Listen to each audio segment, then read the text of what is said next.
एक बार फिर लालू फैमिली को तेज झटका। मुकदमे के फेर में लालू के बाद तेजस्वी। आखिर कैसे पार लगेगी 2020 की नैया?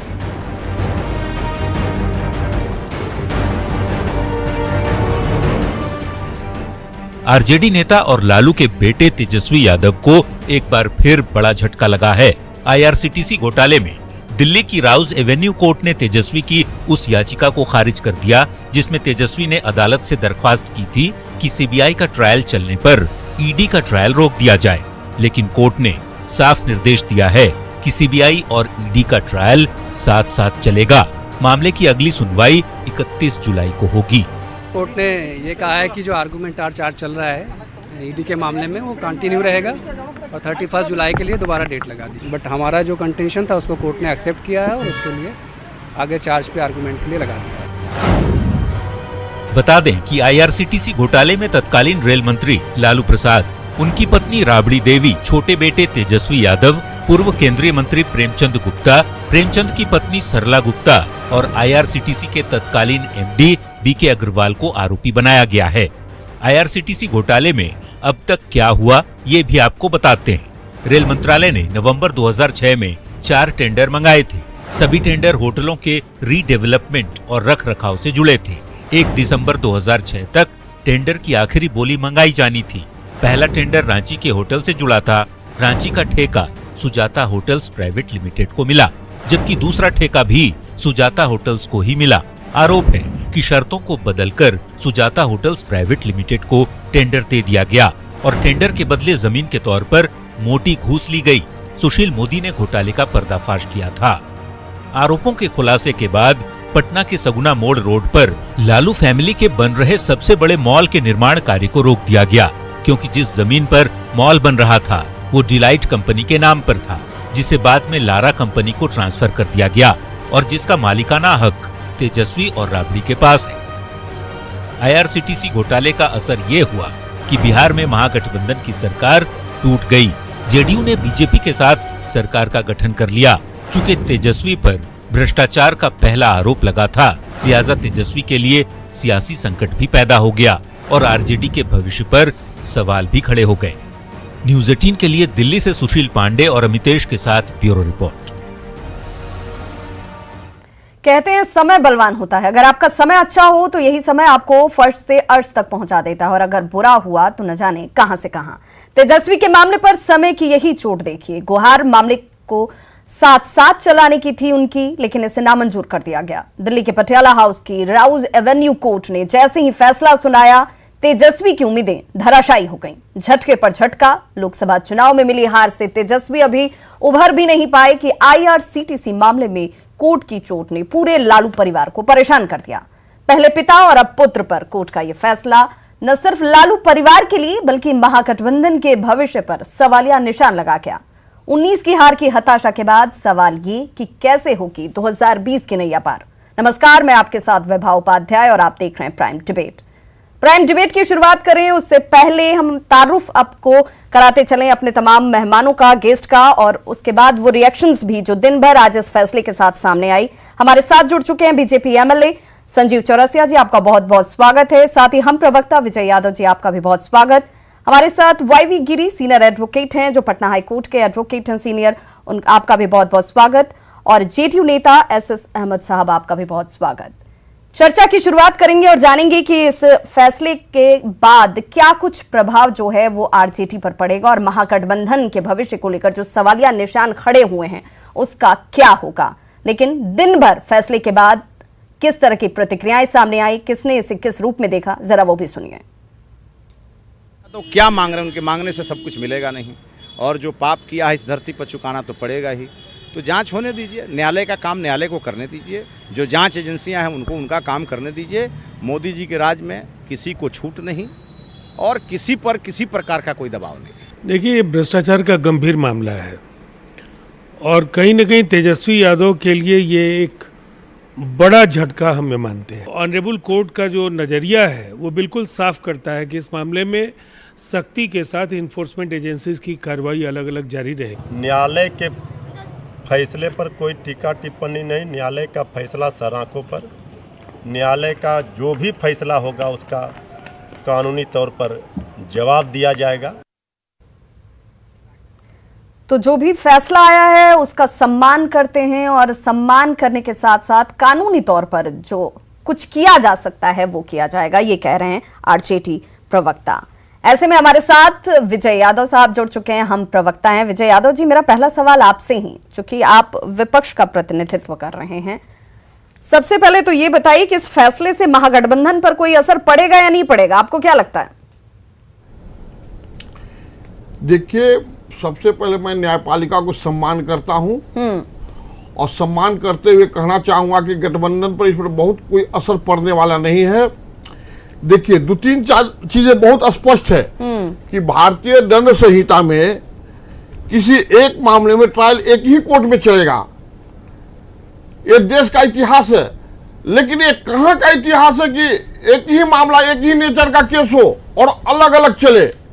अरे मैं मानता हूं कि लालू यादव से लोगों की दुश्मनी थी, द्वेष था, उनके पूरे परिवार से नहीं था, लेकिन आज लालू यादव तो कोई व्यक्तिगत दुश्मनी नहीं है विजय यादव जी, कोर्ट को तो कोई व्यक्तिगत दुश्मनी नहीं है और वो तमाम उन कानूनी पहलुओं को देख करके ही फैसला सुनाती है। कम से कम कोर्ट के फैसले पर तो विश्वास करिए। नहीं, कोर्ट के फैसला पर बिल्कुल विश्वास है, लेकिन एक कहां का न्याय है जो एक ही नेचर का केस हो, एक ही कोर्ट में चलाओ। जब आप नेचर पर सवाल उठा रहे हैं विजय यादव जी, तो सवाल वहीं आप खड़े कर दे रहे हैं कोर्ट के फैसले पर। आपको भरोसा नहीं है, आप ये कह रहे हैं कि कोर्ट ने, अगर कोर्ट ने ये तमाम पहलू देखी होंगी ना।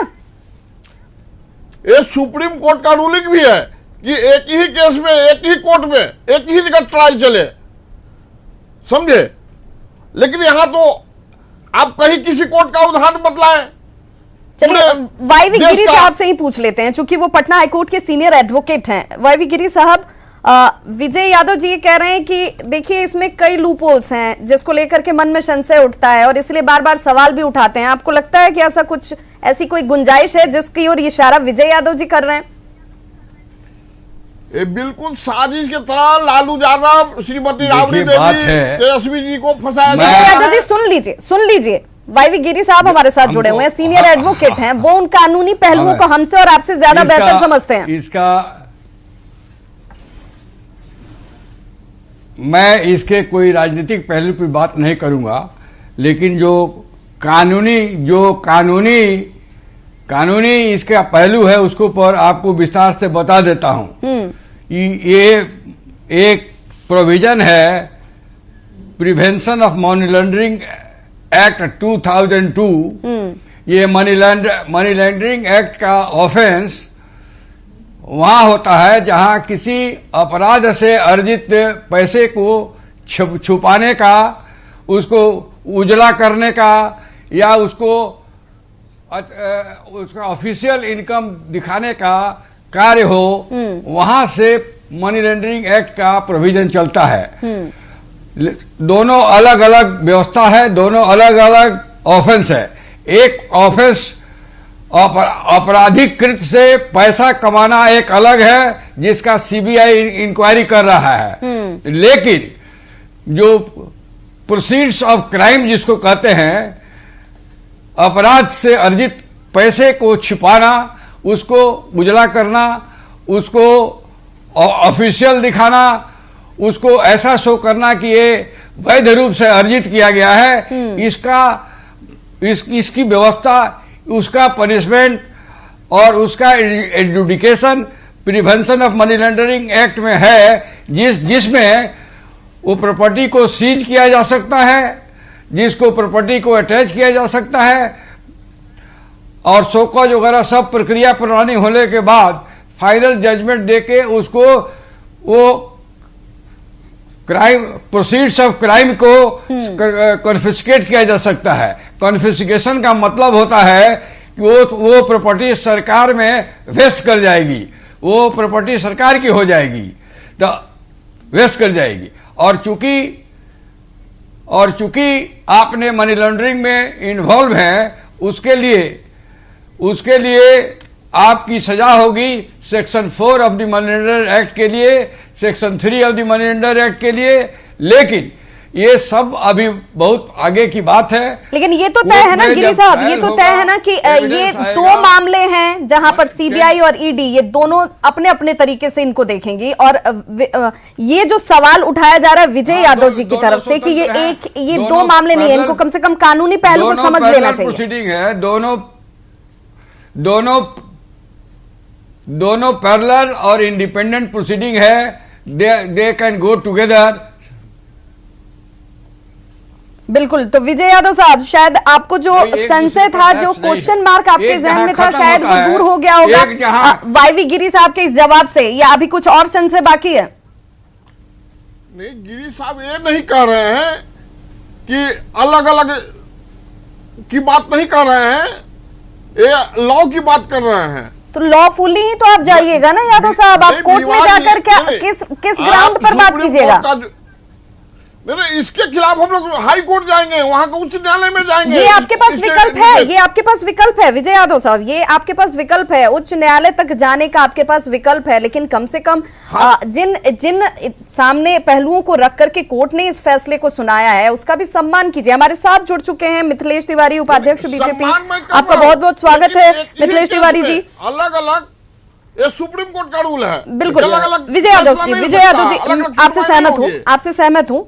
अब मेरा सवाल ये कि आपने कहा कि कोई बहुत ज्यादा फर्क नहीं पड़ने वाला है। बताइए, लालू जी जेल में हैं, अब तेजस्वी यादव कोर्ट का चक्कर लगाएंगे, 2 महीने तक गायब रहे, वो कहाँ रहे या ट्रीटमेंट कराते रहे, इसका जवाब भी क्लियर आपके पास नहीं था। अब वो कोर्ट के चक्कर लगाएंगे, कौन नेतृत्व करेगा? महागठबंधन का नेता या महागठबंधन का कौन खेवैया होगा? इस पर संशय नहीं दिखता है आपको? देखिए विभा जी, सवाल ये है कि देखिए सदन में अभी चल रहा है और पिछले 1 महीने का ये सदन था। एक दिन झलक दिखलाने के लिए तेजस्वी जी सदन में आए थे और न उस सदन में अपने पार्टी को प्रोटेक्ट कर पा रहे हैं, न सरकार को चुनौती दे पा रहे हैं। और आज आपने जिस विषय पर आज डिबेट रखा है, यहाँ भी राजद का कोई मित्र नहीं आया है अपना पक्ष रखने के लिए। अब विजय जी चूंकि हम के नेता हैं और आजकल उन्हीं लोगों के गठबंधन में हैं तो बोल रहे हैं, लेकिन सवाल ये है कि ये कहावत है कि बोया पेड़ बबूल का तो आम कहाँ से खाए। इनका राष्ट्रीय जनता दल की पूरी ये जो राजनीति है वो करप्शन से पूरी तरह घिर गई है। लालू जी जेल में हैं, बेटा के ऊपर ईडी और सीबीआई की इंक्वायरी चल रही है। अब ये जो विषय लेके गए थे कि ईडी और सीबीआई का पूरी तरह जो जांच है एक ही जगह हो और दोनों केस अलग अलग नहीं चले, तो लालू जी के राज में न खाता न बही और जो लालू जी कहें वो सही, तो वो राज तो अब है नहीं। अब जो राज है, जो सरकार है, वो सरकार पूरी तरह संविधान के साथ चलने वाली सरकार है। और आपने देखा होगा लोकसभा चुनाव के समय हर जगह वो संविधान बचाने का नारा दे रहे थे। अब पता नहीं कैसा संविधान बनाना चाहते थे कि उस संविधान के तहत कोई क्राइम हो तो केस ना हो, मनी लॉन्ड्रिंग हो तो उसमें ईडी में केस न चले, या जिस प्रकार का वो चाहे कर सके, लेकिन कानून कोई कार्रवाई नहीं करे। लेकिन पहले से ही यह प्रावधान है संविधान में कि जिस समय बाबा साहब भीमराव अम्बेडकर ने संविधान बनाया तो उसकी मूल अवधारणा है to the people, by the people, for the people. और हम सब लोग पीपुल से चुन के आते हैं, जनता हमको चुन के भेजती है, तो जनता इसलिए भेजती है कि हम उनके हितों की रक्षा करें। लेकिन अगर हम जनता की गाढ़ी कमाई का पैसा ही लूट लें और जनता से धोखा दे करके आए, उनके जनमत को लूट करके अपहरण करके हम आए और हम पर कोई कार्रवाई ये कह रहा है मिथिलेश तिवारी जी, विपक्ष तो ये कह रहा है कि देखिए सब कुछ तो साजिशन है, जनता के बीच जब जाइएगा जनता सब कुछ सोच समझ के जान रही है कि क्या हो रहा है, कैसे हो रहा है। तो जनता ने तो अपना 53% वोट दे करके और बिहार में 40 में से 39 सीट हम लोगों को दिया है, तो अब तो जनता के खिलाफ ही केस में करने ही लोग कोर्ट में न पहुंच जाए, हमको तो इस बात का डर है।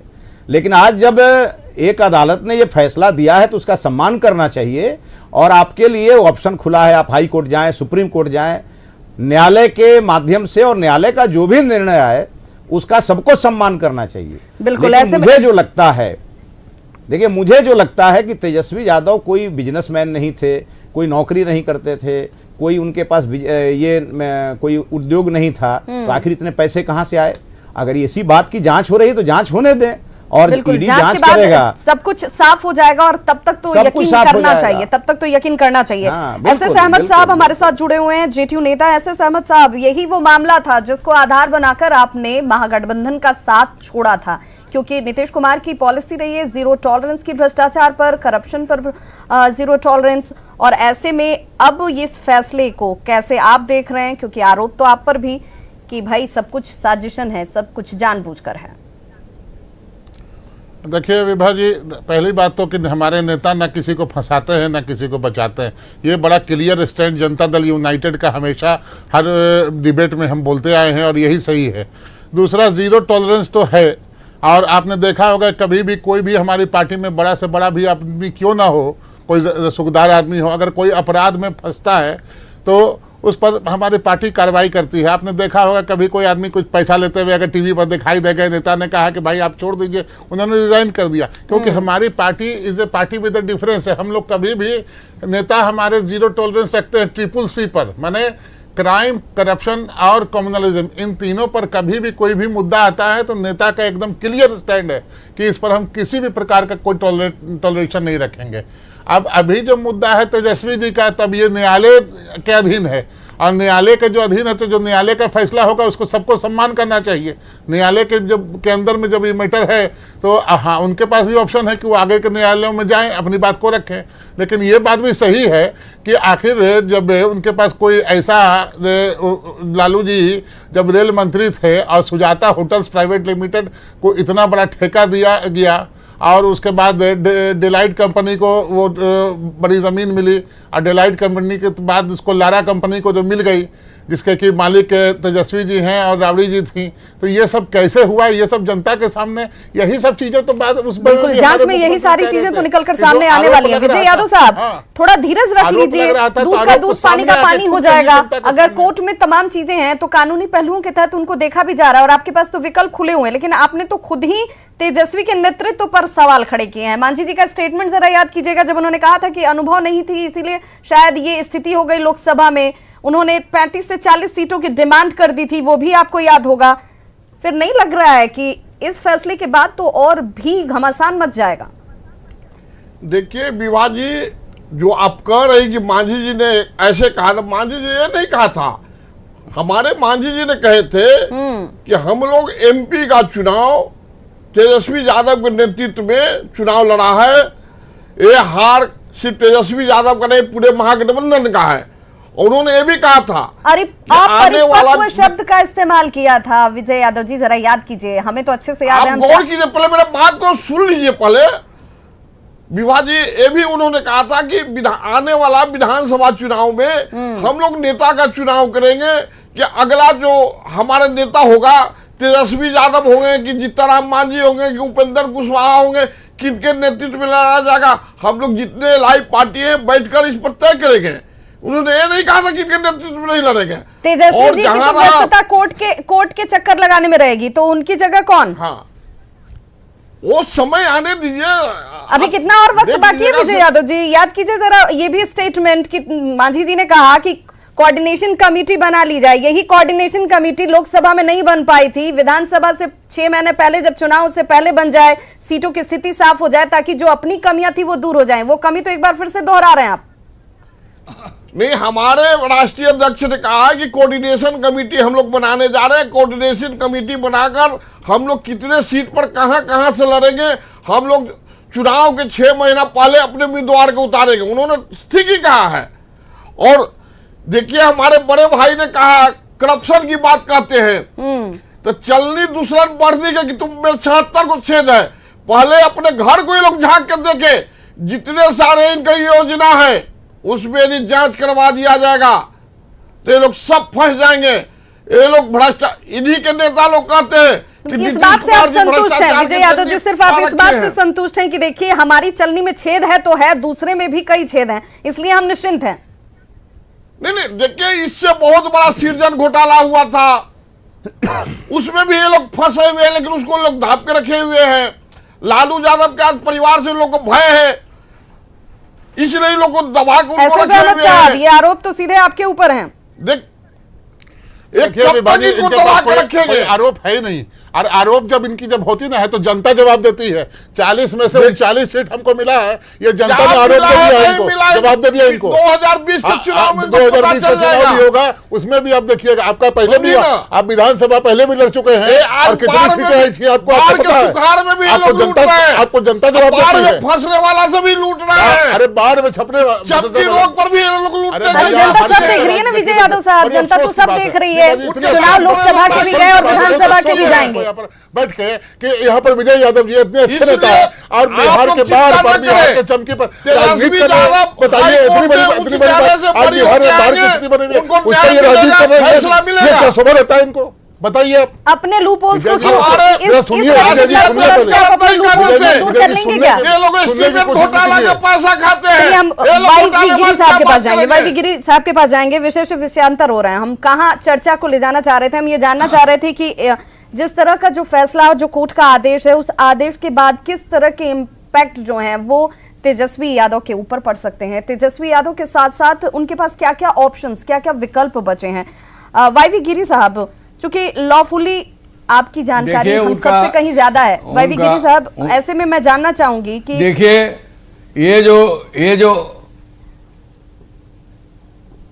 हमको तो इम्प्रेशन था कि ज्यादा लीगल डिबेट होगा, क्योंकि लीगल प्रॉब्लम पर है, लेकिन यहाँ तो ज्यादा राजनीतिक बात हो रही है। राजनेता है, कैसे राजनीति से तो चूकेंगे नहीं। इसीलिए वाईवी गिरी साहब, मैं इस मुद्दे को फिर से लॉफुली एंगल्स पे लाना चाहूंगी। मैं ये जानना चाह रही थी कि तेजस्वी बार बार ये कोशिश कर रहे थे, उनकी ये गुहार थी कि ये दोनों मामले जो हैं एक हो जाएं। एक हो जाते तो क्या फर्क पड़ता, और अब अलग हैं तो इसके क्या कुछ ग्रीवेंसेस जो हैं उनको उठाने पड़ सकते हैं? देखिए दोनों मामला एक नहीं हो सकता था। एक मामला रुक सकता था, दूसरा सीबीआई के चार्ज फ्रेम होने के बाद का प्रेयर था उनका, ये एक खत्म हो जाए तो दूसरा शुरू हो। लेकिन ऐसा व्यवस्था नहीं है कानून में। दोनों का देखिए, दोनों का स्टेज अलग है। एक समझ लीजिए, जैसे किसी ने एक मर्डर कर दिया हो तो मर्डर करना एक ऑफेंस हो गया, और उस लाश को छिपाने में जो मदद करेगा, जैसे एक दूसरा आदमी है जिसने लाश छिपाया, तो ये जो इलीगल मनी की कमाई हुई उसका अलग सीबीआई कर रहा है, और उस कमाई को छिपाने का, सफेद करने का जो प्रयास हो रहा है, लीगल बनाया जा रहा है, उसका दायरा वो आ जाता है prevention of money laundering act 2002 के अंदर आ जाता है। और उसमें बेसिक बात यह है कि जो प्रॉपर्टी आपराधिक प्रवृत्ति से कमाई गई है, उस प्रॉपर्टी को पर सरकार का अंतिम कब्जा हो जाता है। उस पर निर्णय होता है कि यह इल गॉट मनी है, ये गैर कानूनी ढंग से पैसा जाया हुआ है, इसलिए इसको सरकार में वेस्ट कर दिया जाए। अंतिम मनी लॉन्ड्रिंग, अर्जित किया हुआ मनी को सरकार में वेस्ट कर दिया जाता है, कॉन्फिस्केट कर दिया जाता है। इसलिए दोनों offences under the prevention of corruption act, offences under the Indian penal code act and offences under the prevention of money laundering, basically illegal money जो आपराधिक पैसे कमाए गए, अर्जित किए गए हैं, उसको वापस लेने का, सरकार में, जनता में कॉन्फिस्केट करने का जो व्यवस्था है, वही व्यवस्था prevention of money laundering act में है। मनी लॉन्ड्रिंग जैसे गंदा कपड़ा धोना, गंदा पैसे को उजला करना, इसमें जो मदद करेगा, इसमें जो सहभागी होगा, इसमें जो सक्रिय रूप से कार्य करेगा, वो सेक्शन 3 का 16 में उसकी सजा होगी, और उस प्रॉपर्टी को अल्टीमेटली एडजुडिकेट करके, सोकॉज पूछ के, प्रोसीडिंग ड्रॉ करके सरकार में भेज कर दिया जाता है। यही प्रोसीजर है। बिल्कुल प्रोसीजर। वाईवी गिरी साहब, हम यही जानना चाह रहे थे, चूंकि इन तमाम प्रोसीजर को फॉलो किया जाएगा, ये तमाम चरण हैं जिनको फेस करना होगा तेजस्वी को, विकल्प उनके पास क्या क्या हैं? क्योंकि वो चाहेंगे, हर संभव हर कोई कोशिश करता है कि हम विकल्पों का रास्ता ढूंढें ताकि हमें राहत हासिल हो पाए। हाँ, वो बात ठीक, वो बिल्कुल ठीक बात है। वो इस आदेश के खिलाफ हाईकोर्ट भी जा सकते हैं, और हाईकोर्ट में इसको चैलेंज कर सकते हैं। हो सकता है in given situation given facts high court कुछ दूसरा निर्णय दे दे, लेकिन उनको ऑप्शन है, हाईकोर्ट जा सकते हैं, ये लीगल ऑप्शन है, कानून में उनको कानून ही हक देता है कि इसको वो चैलेंज कर सकते हैं। बिल्कुल, तो ये ऑप्शन विजय यादव साहब आपके नेता के पास जरूर है, लेकिन नेता के पास कोई आवश्यक नहीं है, ये कोई आवश्यक नहीं है। मैं भी कह रहा हूं, लेकिन इससे ये बात कहां साबित होती है विजय यादव साहब, जिस पर आप सवाल खड़े कर रहे हैं कि ये कहां संभव है कि एक ही तरह का मामला दो अलग अलग बार, क्यों दो अलग अलग थाने चलाएंगी?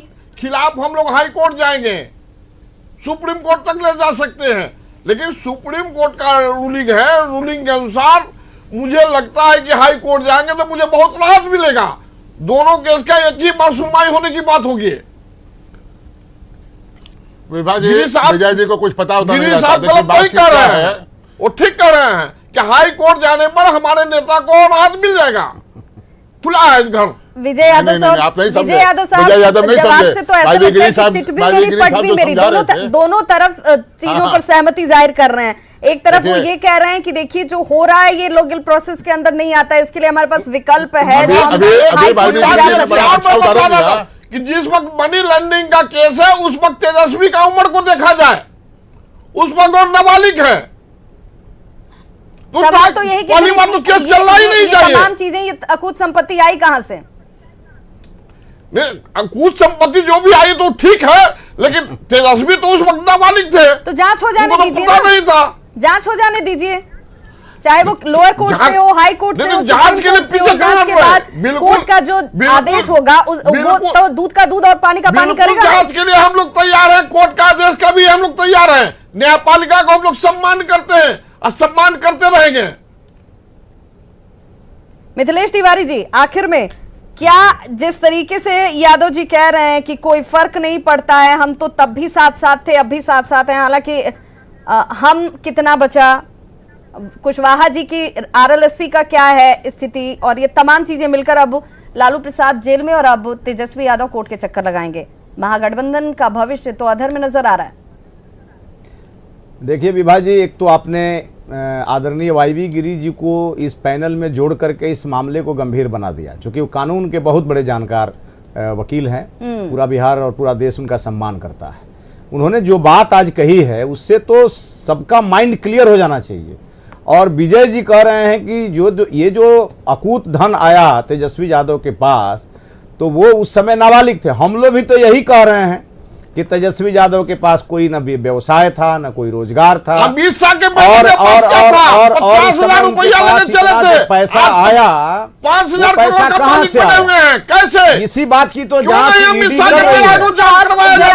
यकीन कर लीजिए संवैधानिक संस्थाओं पर ना, फैसला तथ्यों के आधार पर आता है, ग्राउंड पर आते हैं। इसी बात की जांच कर रही है, सीबीआई देखेगी। रहा जहां तक सवाल, जिन जिन मामलों में राहत मिल जाती है वहां पर सब कुछ साफ हो जाता है, और जहां राहत नहीं मिलती है वो गलत कैसे हो जाता है? विजय यादव साहब, ये विजय यादव जी ये बाढ़ की चर्चा कर रहे थे, और मैं इनसे पूछना चाहता हूं कि बिहार में बाढ़ आया है, नेता पीड़ितों से मिलने, एक दिन भी बिहार पीड़ितों से नेता प्रतिपक्ष नहीं गए, एक दिन विधानसभा गए और उसके बाद पूरा महीना विधानसभा से गायब रहे। साजिशन आरोप आप लगा रहे हैं, लेकिन ये संवैधानिक संस्थाएं हैं जो फैसला सुना रही हैं, वो अपनी प्रक्रिया को पूरा करते हुए फैसला कर रही हैं, तो ऐसे में उस पर यकीन आपको जरूर होना चाहिए। हमारे साथ आज इस चर्चा में जुड़ने के लिए तमाम पैनलिस्ट का बहुत बहुत शुक्रिया। तो आज प्राइम डिबेट में बस इतना ही, नमस्कार।